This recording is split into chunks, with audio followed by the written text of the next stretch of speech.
নমস্কাৰ বন্ধু বান্ধৱী সকলোকে মই মোৰ বৰষা ব্লগছ ইউটিউব চেনেলটোলৈ স্বাগতম জনাইছোঁ। নিশ্চয়কৈ ভালে আছে সকলোৱে। মই আজি এটা বেলেগ ভিডিঅ' লৈ আনিছোঁ। মই এযোৰ কাপোৰ চিলাইছিলোঁ।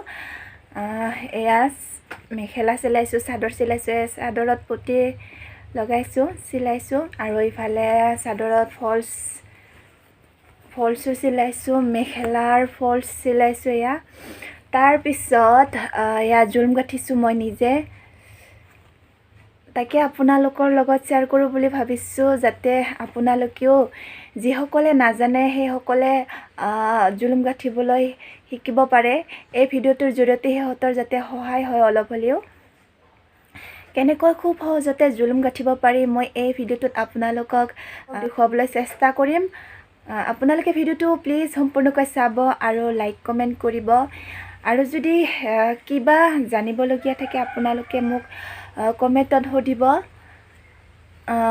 আৰু যদি চিলাইৰ ভিডিঅ' বিচাৰে, মেখেলা কেনেকৈ চিলাই এনেধৰণৰ ভিডিঅ' যদি বিচাৰে আপোনালোকে মোক কমেণ্টত জনাব, মই তাৰো ভিডিঅ' দিম।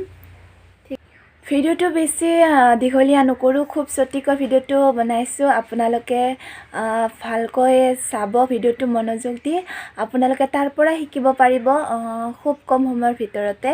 ঠিক আছে, এতিয়া বলক চাওঁ কেনেদৰেনো মই এই জুলুমকেইটা গাঠিলোঁ।